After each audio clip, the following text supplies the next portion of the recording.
Hopefully everybody's enjoying it and having a great day. And we're here with Roberto, Mr. or Dr. Vargas. Yeah, Master Black Belt and Nisha. So we're here to have some fun today and continue on this improvement journey. So with that, I'll turn it over to my friend Roberto, and we're off. Perfect. Thank you, Dennis. Appreciate that. And yeah, good afternoon. Now 2 minutes past. Thanks everyone for joining us again. We're here to blast off with Improvement Academy and focusing on driver diagrams, a visual framework. Okay. All right. So as always, session outline, we'll do a be kind, please rewind. We will understand the role of the driver diagrams within our improvement projects, learn how to create effective driver diagrams, and then its application, of course. So quick review of what we talked about last time, last session. We talked about charters. We dove into, okay, well, what exactly is a charter? And so we talked about, well, it helps to organize the project on a single document. You're supposed to, you can see the kind of the little 5-split star there that showcases the big blurbs, but essentially it's talking to the image on the bottom right there. And so you fill in this document to showcase your project name, the timing associated with your project. So when did you actually start your charter? What is the overall timeline of your project? And then, of course, you may be revising your project charter over time, so you want to put your revision date on there. And then, there's a section associated with what problem is actually, or purpose are you coming to with a group of teamwork, a team together to identify further, why exactly are we working on this project to begin with? So write down what issues maybe were brought to your attention, or maybe a phrase that has what opportunities are there to do improvement on. And then there's a section associated with the various measures. Since we talked through those various measures, we talked about the outcome measure. And for that one, I like to think of that as what's your overall big aim? It was your big goal. And you want to make sure that that measure is put into what we've called SMART phrasing. Specific, measurable, actionable, relevant, and time-sensitive, timeliness. And we'll talk more about that again.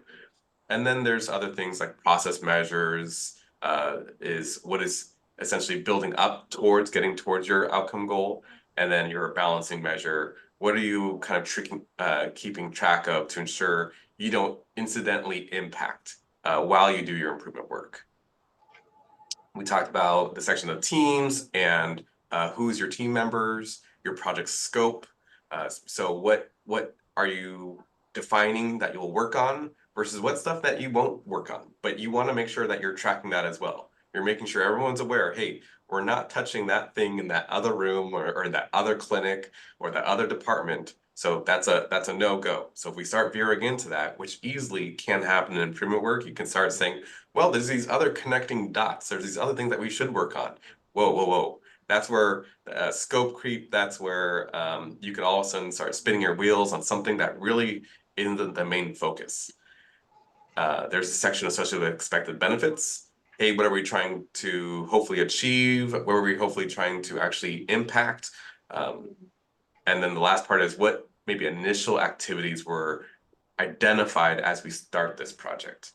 So maybe what are some of the ideas that maybe people have that we just want to quickly bullet, and we'll revise it later on, but just some thoughts to put on some paper just to kind of, again, help scope what we may be working on.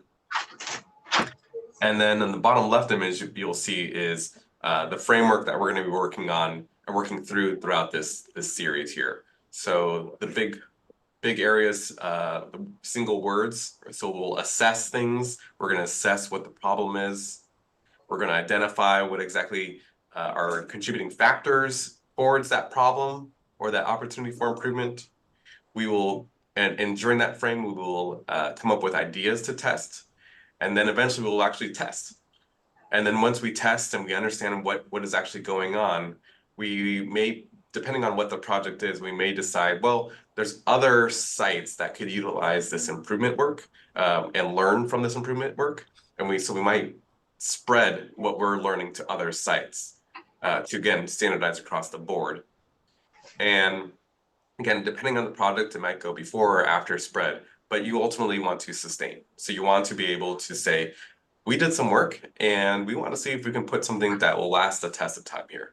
We want to ensure that there's standard work built in, clear expectations, ongoing training, training for the people that are there now, ongoing training for the people who are new to the organization so that they can kind of continue this good work moving forward.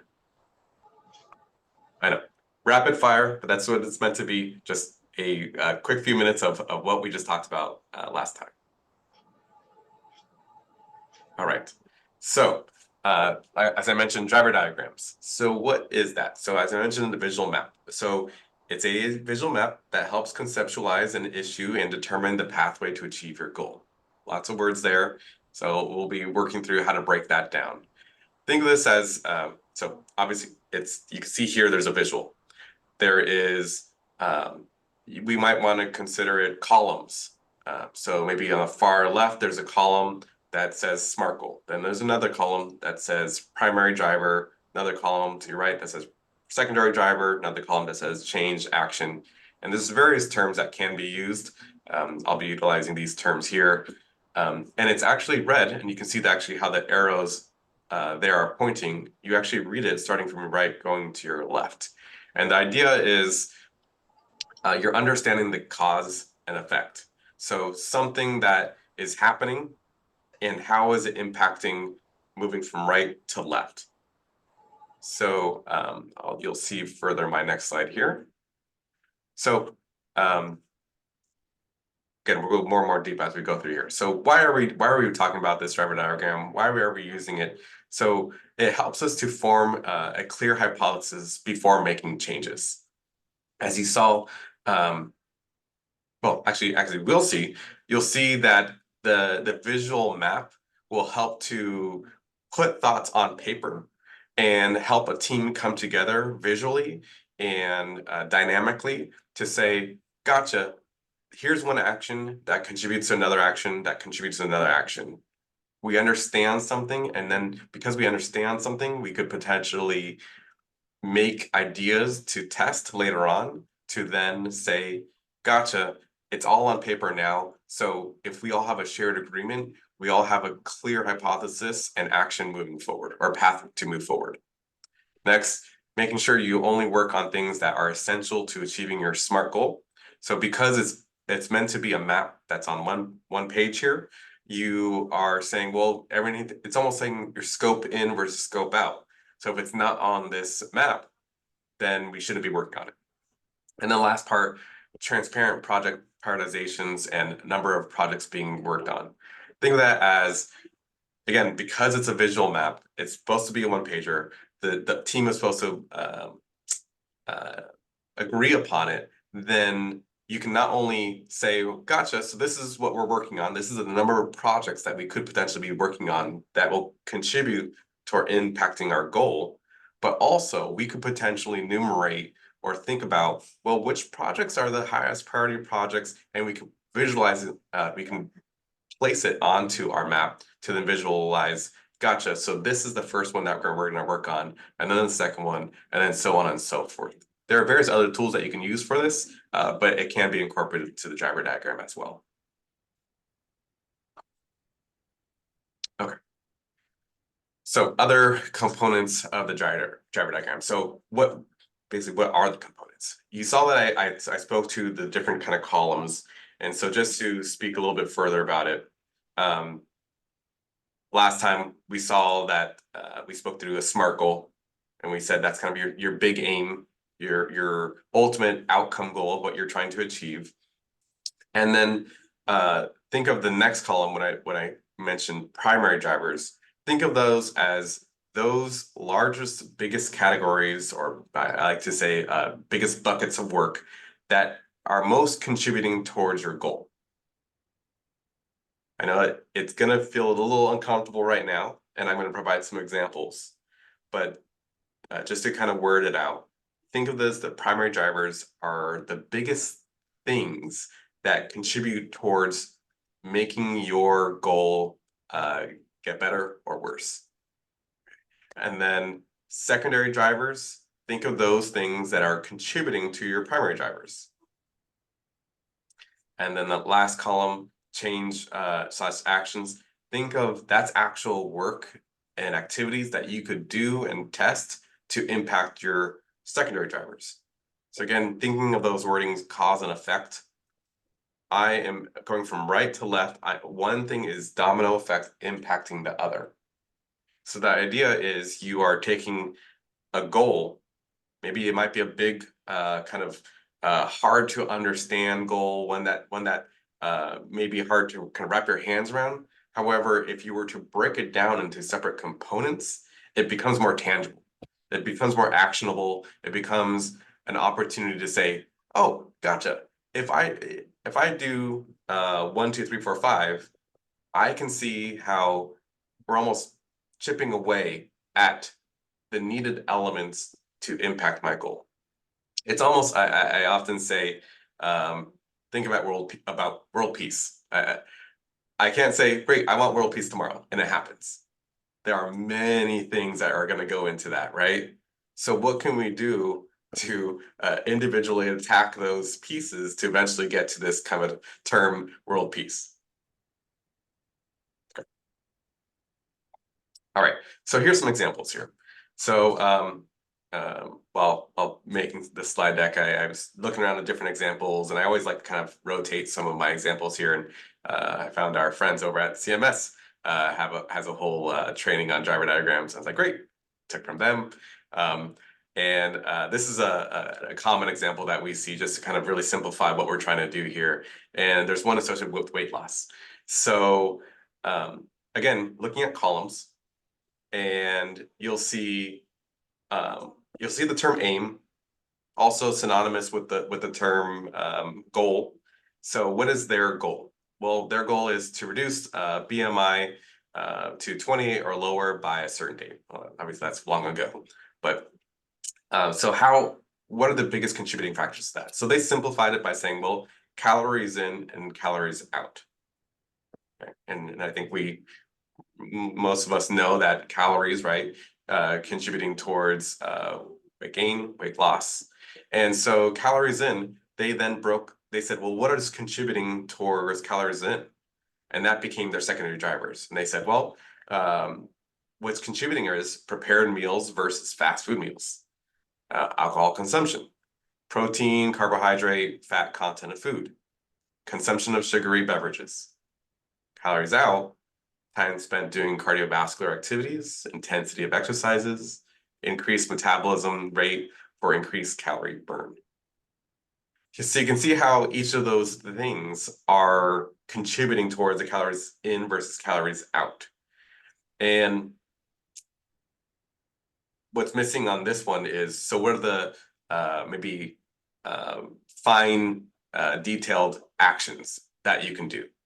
And so maybe you can think through on your own, Rob. Well, I'll do this for you, but certainly think through your own. So what would be some actions that would contribute or help to contribute towards alcohol consumption? So maybe deciding, hey, I'm only going to have one alcohol beverage a week, a month, right? So cutting down. Maybe I'm going to readjust my protein intake where I'm going to have a certain amount of protein that I'm going to want on a daily basis. And then vice versa, carbohydrates and fat. Or I'm going to reduce my sugary beverages. I'm only going to have that one can of soda once a week. Or calories out, intensive exercise. Gotcha. I'm going to make sure I do 20 minutes of walking a day. I'm going to make sure I do a lap, walk a few blocks around where I live. Okay, right? Those are the actionable things that you could do to achieve that secondary driver that will then impact calories out, that will then impact the reduction in BMI. See how that kind of all interplays, the domino effect, the contributing factor, and going from right to left. One more example here. This is one from IHI. Hopefully this is read easily enough, but their goal was to increase access to healthy living opportunities for 75% of citizens in 10 different towns. And so then they said, well, what will most likely impact that? Well, healthy school environments, healthy work environments, and healthy neighborhood environments. And then sub to that, they broke down, well, what does that actually mean? What are the contributing factors to that? Right. And then you can see this, you can almost visualize, gotcha, one more column of what is the actual changes or actions that we can put into place that will contribute towards those secondary drivers. And then Roberto, could I just, Nicole has a question. Yes, Nicole. And if anybody else has a question, so we'll stop and pause and see if this makes sense. And please come off of mute, Nicole, and ask your question, ma'am. Thank you. So this is really a minor point, but I've seen some of these driver diagrams set up, and then of course in your training here, and then I'm just curious if there's a reason why they're always set up as left to right, to be read as left to right. It just seems so counterintuitive and has created confusion, I know, for myself and also for other people. Is there a reason why we get it? Not really. It's no logic except for people kind of right, left to right. That's about all. But you think about it, Nicole, it's such a wonderful question. In the old days, or I'll say back in the day, guess what? They used to flip these and they were vertical. And it was kind of like a tree diagram. So basically, look at it from the standpoint at the top of the tree, where you can flip it. It can go right to left, left to right, top to bottom, bottom to top. It really doesn't matter. What matters is what Roberto said. How can you see the full picture of stuff that might drive that outcome? And then more importantly, what are some specific, say, secondary drivers or tactics, some of them call, or like the branches on the tree that would be activities that you can actually do to actually get to the end result. Thank you. Okay. And so likewise, a lot of people, they like to put these in PowerPoint, but you know how it is in PowerPoint, you only have so much real estate to have it all on one page. So like a lot of times what we like to do is just throw them in Excel. And so we have a little bit more room. You can throw in those change ideas. You can actually put in the measures. You can put who's accountable for what. So again, like Roberto said, he's doing a wonderful job. This is just a tool, but what you want to think about is, how can this serve with what I want to do? So in my department, we have a lot of things that we want to focus on. And it's hard to do everything all at the same time. We can't do it. We don't have the resources or the will or the bandwidth. So let's pick one or two to actually focus on and get done well, then we'll go to the others. So to me, it's just a great tool to see the full portfolio. And hopefully that makes sense though, Nicole, but yeah, play with it. And hey, here's Anna. And Anna's got some insight. Please do, Anna. Hi, sorry, I can't, I'm moving, so I'm going to spare you from the motion sickness sort of thing. But I just want to say, like, driver diagrams, this is my favorite, one of my favorite tools. And what I think is important is you start with the aim. You start with the goal, and where you put that on the paper really doesn't matter. But I guess I would just say this, just for a test for all of you, you probably all go to some standing meetings. And I bet if you go, you're probably working on some of these things in the far right, which have to be placed on the far right on this chart, which is sort of the improvement activities or the tactics or the working teams, if you will. It's really interesting if you think, I found myself when I first learned about driver diagrams, I realized that I was going to team meetings, for years sometimes, and we talked about the tactics, but we never talked about the aim. And so I started to say, like, do we even have an aim? And so I think that what this does is like structure, the activities, link it to an aim, because I think, and I know that you all have learned about lean, but in those 5S's, the 7 things of waste, the Muda, one is skill and spirit. And so it really is over there on the far right, you are basically going to be allocating people resources, our most sort of valuable allocation, to work, and really being good stewards and really understanding that the value of bringing people together and making sure they're all working toward a unified sort of vision around what they're working toward is really important. And I think that driver diagrams sort of help illustrate what are we all working on and what are the other teams working on, and just I think it's very helpful to see sort of a system aimed at it changing, improving the aim. So anyway, I just love this one, but I won't be able to stay on with you all, but I'm so glad I got to see this, the first set of slides, and I'm excited that you're all learning about this. It's my favorite subject. Thanks for stopping by, Anna. Yeah, thank you, Anna. Thank you. So, I think, Nicole, to that point, I like to say, make sure your team understands. Whatever, there's a structure in place here, and the goal is to ensure that your team can work through this and feels comfortable with it. If you want to have top to bottom, if you want to move it, flip flop it, that's fine. I mean, there's that integrity, that structure in place that you're able to say, hey, I see what the contributing factors are, and we all understand it together. All right. Next up. All right, so getting started. So during this process, I certainly want to invite you to start thinking about your project. I want to and thinking about how this is associated with your work. So as was mentioned, and I have a little image at the bottom right just to kind of remind you all what this looks like. So agree on a project SMART goal. And as we mentioned before, specific, measurable, achievable, relevant, and time-based. Okay. Also, again, terminology, it's also known as an aim. So think about what that looks like for your team, your project. And then start thinking about the different system drivers or just drivers that are associated with your project. And I would say be okay with not feeling like you have to stick to this is contributing towards this is contributing to that quite yet. Feel comfortable with putting things on board, writing things on paper, putting on a Post-it and saying, gotcha, I think this is something that's most associated with my area, my project area.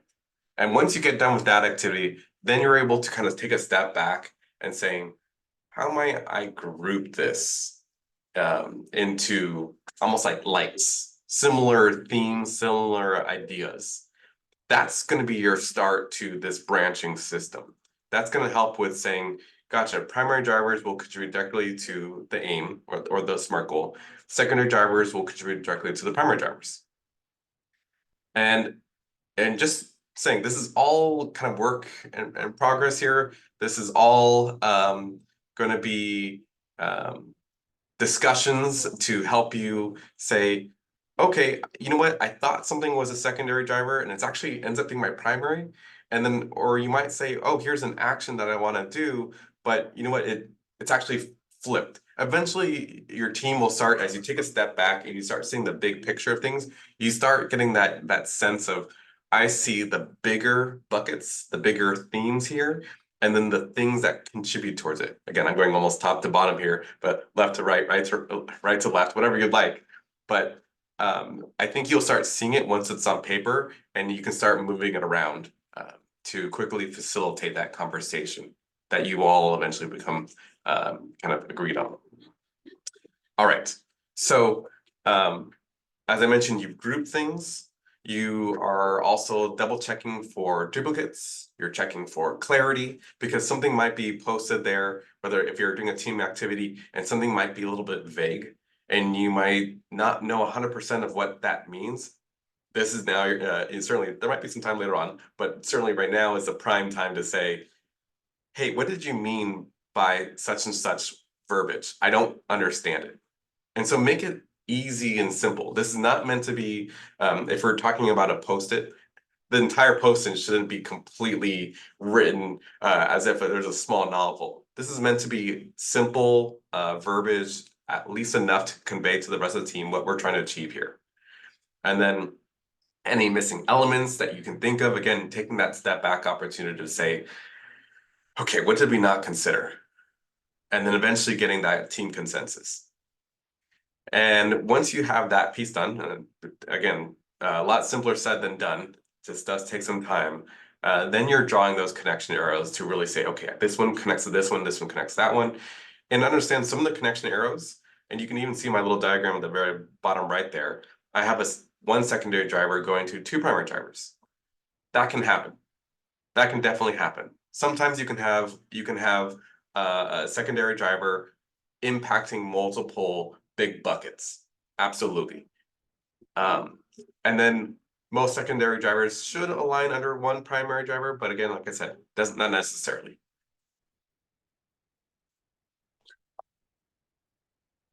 Next is that last column you can see circled in red there. That's your intervention.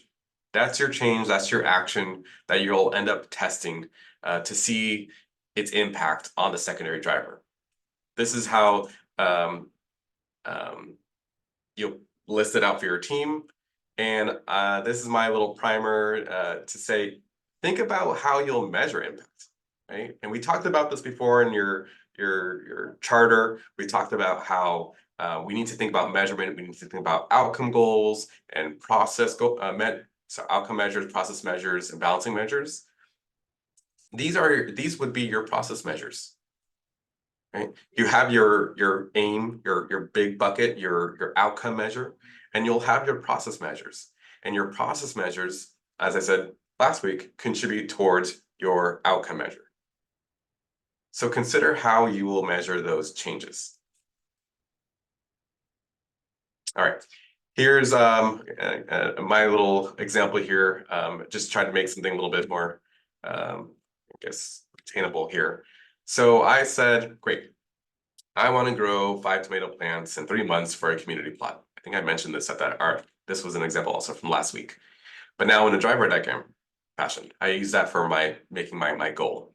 So, okay, so it's specific, measurable, actionable, relevant, and then time-based, right? So 5 tomato plants, 3 months, for what purpose? Community plot. Gotcha. Okay, so what's contributing towards that? You can see my primary drivers, you can see my secondary drivers, you can see my actions. This is should be similar in nature to what we saw with the other examples with the weight loss and with building a healthy community. Little sub note though, in parentheses, I have some very quick measures that I have in place just to kind of identify what do I actually need to achieve to get to that next domino effect. So for resources, hey, I need some seeds. And how many seeds do I want then, right? 10. So I've identified it, I measured it. I need at least 10.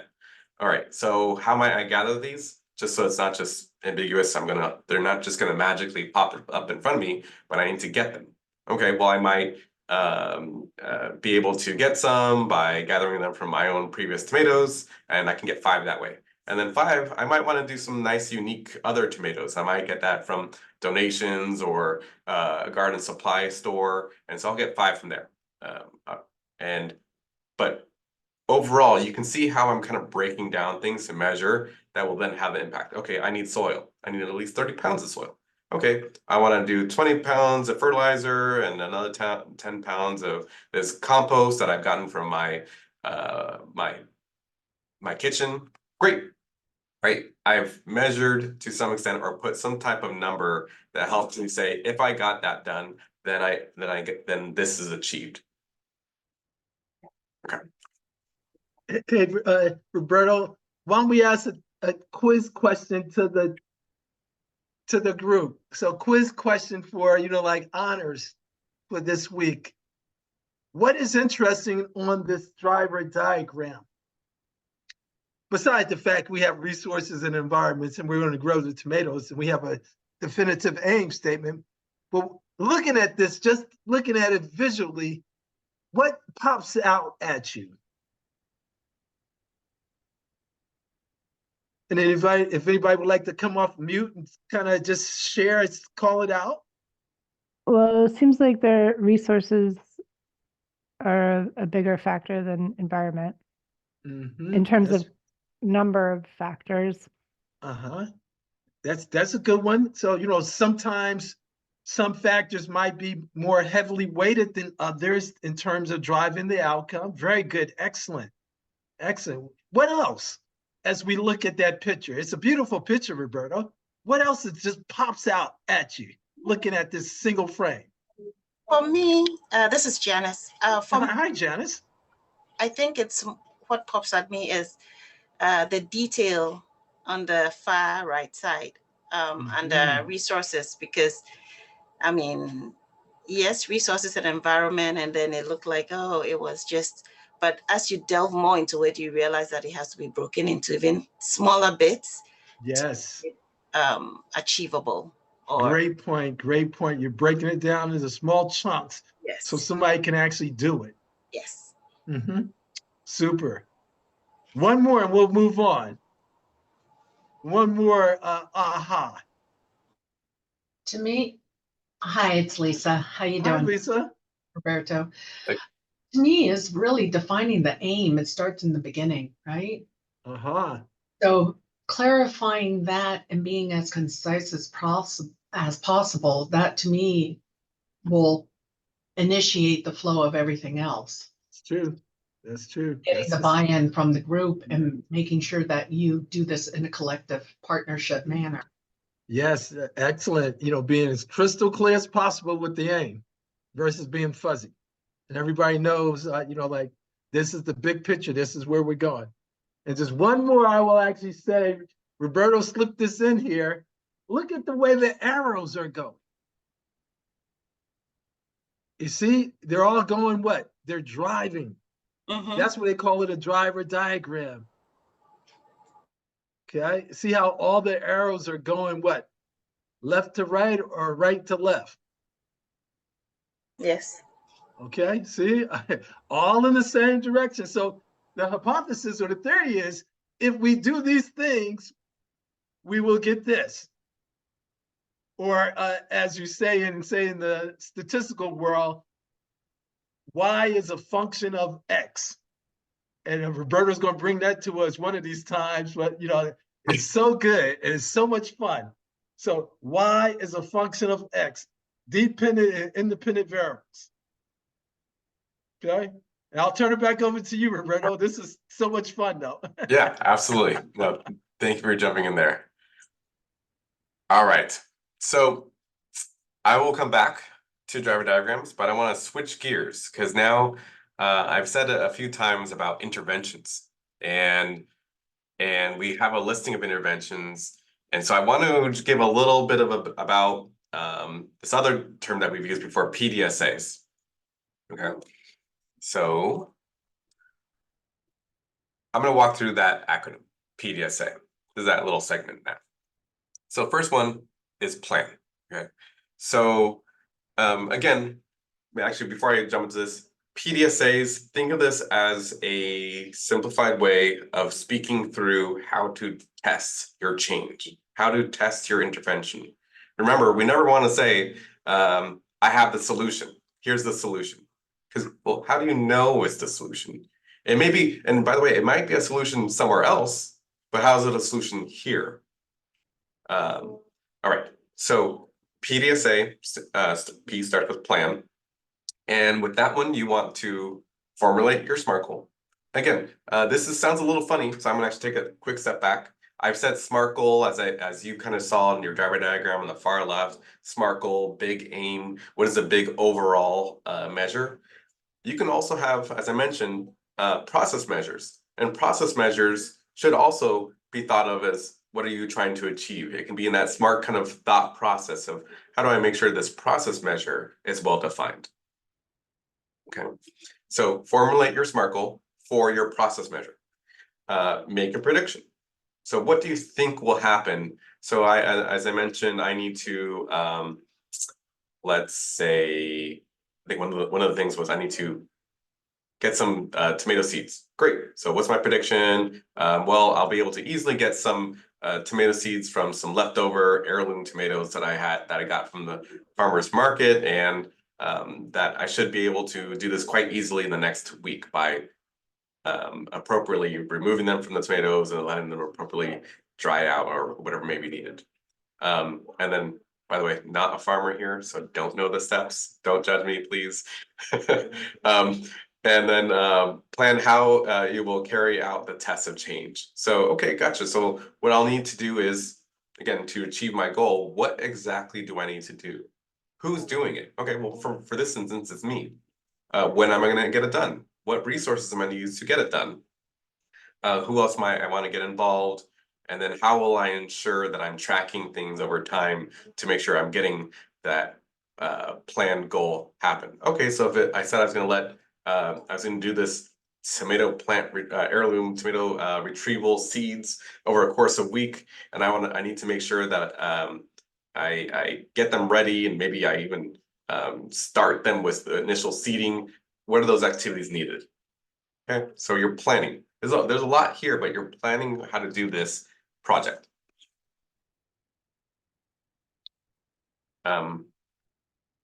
D, do. So we're right. So we're jumping in. We're actually doing the project. We're carrying out what we had just designed. The study, right? I mentioned before, kind of thinking, or I think a few sessions ago, I kept saying about the scientific method, right?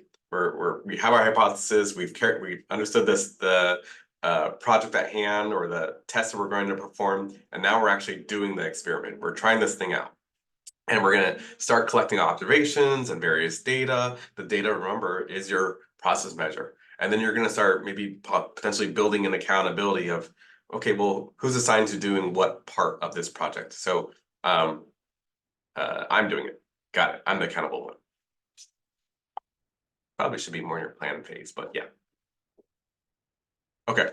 Study. So PDSA, S study. So summarize and analyze both quantitative and qualitative data. Again, these are your process measures. Understand successes and opportunities for improvement. You're kind of thinking through, did it go the way that I want? You're starting to go into that phase, not automatically, but right now you're more so summarizing and analyzing. Okay, your data. Did I get what? Did I? I did my test. What's the outcome?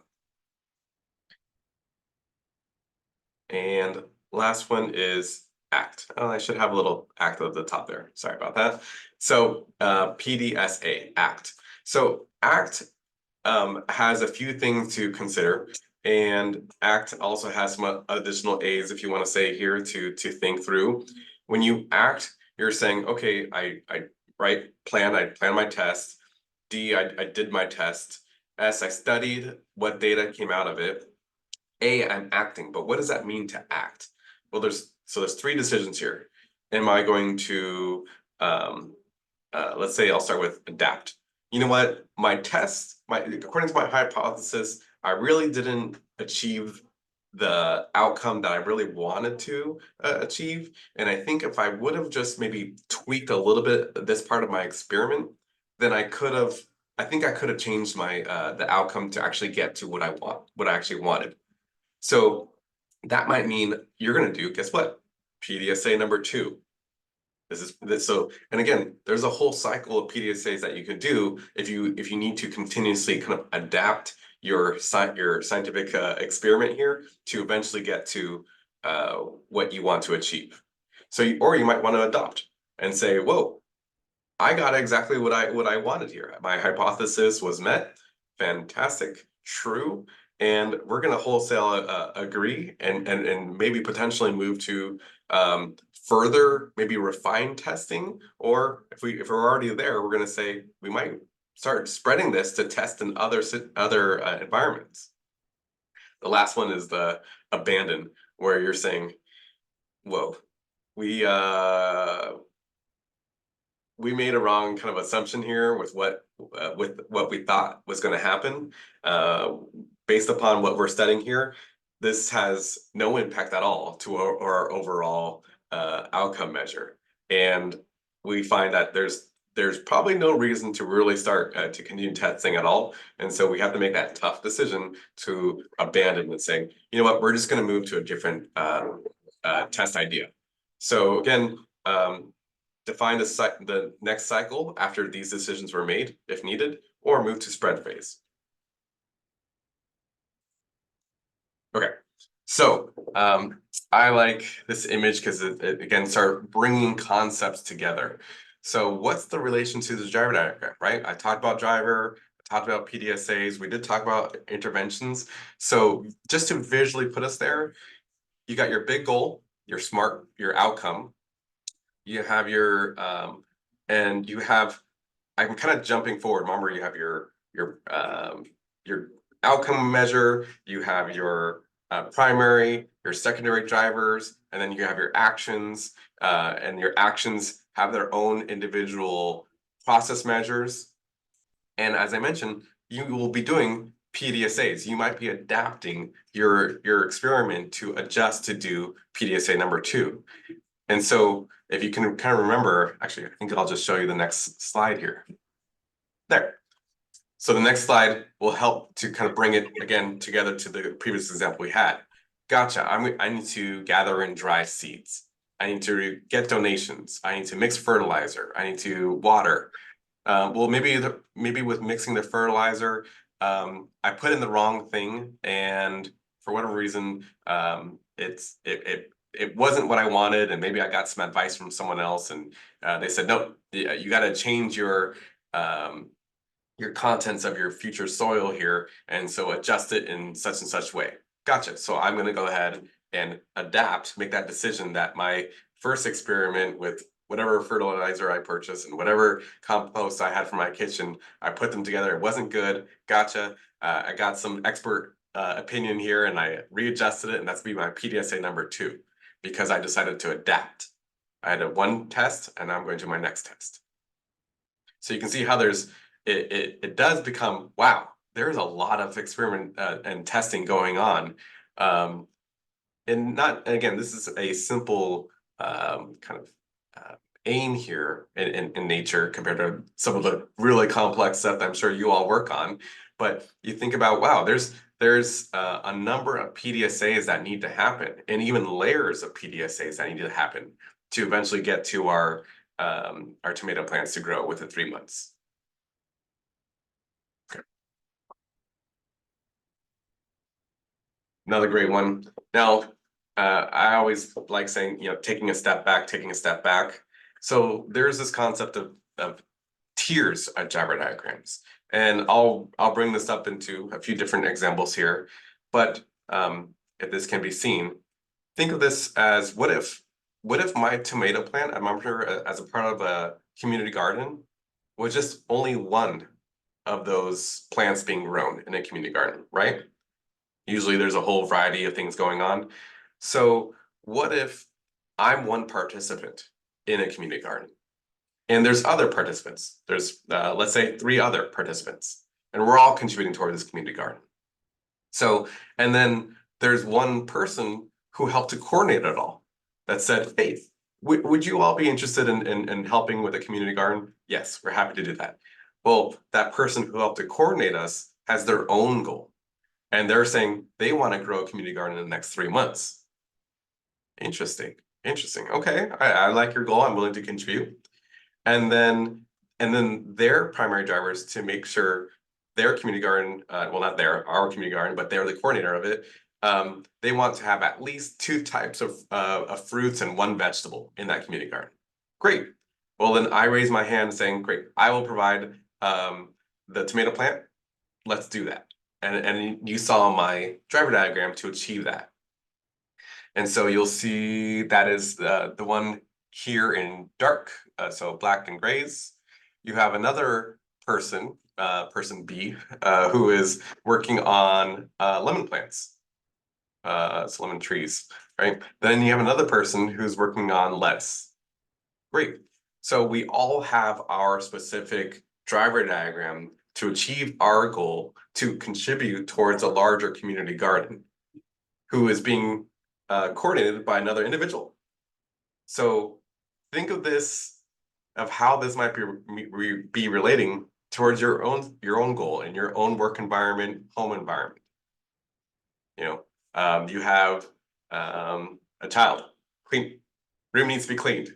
How do you clean that? How do you ensure you have your room cleaned? Great. X, Y, and Z thing has to get done. But the room, that child's room, is a part of a house. So your overall goal as maybe a parent is, I want to make sure the entire house is clean, right? And so there are other people who maybe have ownership of various rooms that need to help to maintain this house in total. All having separate assignments, all separate opportunities for contributing to the overall goal, having a good, clean house. And this goes in towards an organization as well, right? The executive leadership to directors, to managers, each of you have your own responsibilities and your own projects being worked on to help to achieve the larger goal here in Contra Costa County, right? You saw earlier, contributing towards a healthy environment. Okay. So, in summary, where are we at? Okay, 12:48. So, in summary, driver diagrams help provide a systems view and more specific project level views. Use driver diagrams to align your goal, drivers, change ideas and measures. And then use driver diagrams to ensure you don't waste precious time and resources. There's a lot there for a simple tool. And I think what I shared earlier, but I didn't share before, is you can also enumerate, you can number your changes as well to say, you know what, I'm going to put on this visual map, number 1, number 2, and number 3. And maybe I decide as an individual or as a team, we can only do 3 things at a time here. If you want me to do all of these things, I can't do it. It won't be achieved it'll be a mess. It'll be hard to coordinate. And so I can do things over time. Okay, gotcha. So let's do 1, 2, and 3. Once we're done with those things, we'll then reprioritize and saying, let's get the next things done. And we'll relabel them 1, 2, 3. The things that we did get done, we could say complete, or we can color code it. We can say green is good, meaning done. There's a number of opportunities, a way of, again, utilizing this visual map of how to showcase to a team of people what you're trying to achieve and how you're trying to achieve it, and in what order. Great. That's all I got for you today. And I think now is really the opportunity to start thinking through, take a moment to reflect on your own work. What will you incorporate from this session into your own project? Hey, Roberto, this is great. Can you go back like 2 slides earlier to the integrated driver diagram? And let's see if we can give stop right here. Mm-hmm. Let's see if we can give a hospital example. So let's just say we're making this up as we go, but Lisa's on the line, and her job is she's the new patient experience guru or queen of patient experience. Okay. And what we want to do is say we would like to be in the 95th percentile on patient experience and satisfaction being good.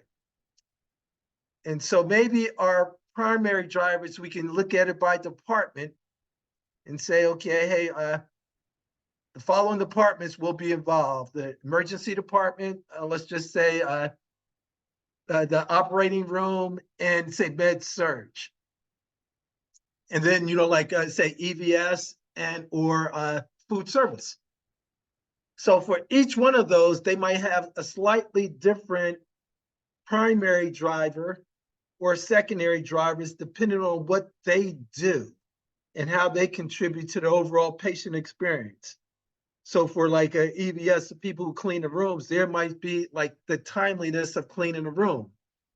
Surgery, say an OR, what might be, block utilizations and actually no patient wait time.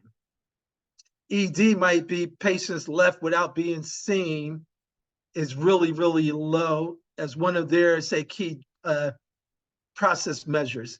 So hopefully you can see how, if we look at this, the beauty of a driver diagram is you can look at the system, the healthcare system, and say, okay, we want to improve our patient SAT scores overall for the whole system. Who's all involved with that? And what are the things that they need to do to contribute to improving that overall system? So the overall aim for Anna and Erica and them still remains, boom, 95%, give us that top box score. But then all the departments who are relevant to that particular, say, patient encounter can actually say, this is how we're going to, as a system, improve our overall patient satisfaction scores. So anyway, just a small example to share that, but it's just a great tool for even in your own department, looking at it as a system. This is our portfolio of things that we have to get done. Okay, and I'll stop right there and pause, just see if there's any questions. But Roberto, fantastic job. And how would you sum it up for our listeners today, our learners? I think more, I mean, it almost might be advice, that don't be afraid to just, again, throw spaghetti at the wall, see what sticks. Don't be afraid of the editing process. I think I've had a number of people come to me to say, I don't know which goes where, and that's fine, and that's great. And I would help to guide that person by saying, well, what's the most kind of biggest impact or contributing factor towards achieving your goal, and then helping them walk through. So don't feel afraid of putting things on paper first and going and understanding it means there's discussions that are needed. You'll refine it over time, but certainly walk through it. Okay, does anybody have any questions?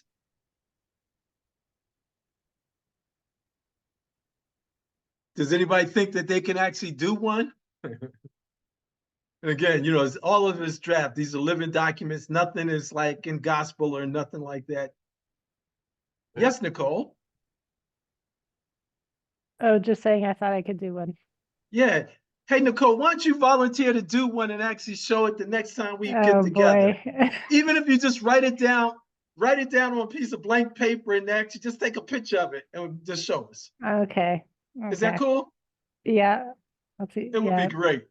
If anyone wants to share anything they have in their mind now as well, maybe what's their goal and what's their primary drivers? What do they think are the biggest contributors towards those primary or towards your overall goal?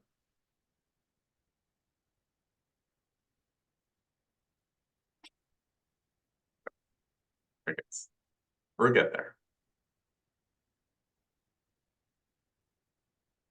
Well, if you don't mind, Nicole, next time, as Dennis had shared, yeah, that'd be great. Give us a little visual. We'll make sure to put it up here and show everybody how well you've succeeded.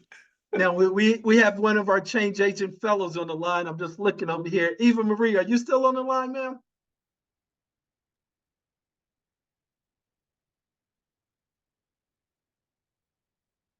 Are you coming off of mute? I don't know. She might be on mute. Okay. Or Eva Marie, if you can hear us, can you actually briefly share some of the great things that you're doing in your project and what would be a primary driver? Ooh, mic's not working. Okay. Next time. Okay. Eva Marie's mic is not working, so she's off the hook as well, too. Well, all right, then. Well, does anybody have anything else to share or any questions or so? If not, have a wonderful rest of your day. Thank you again.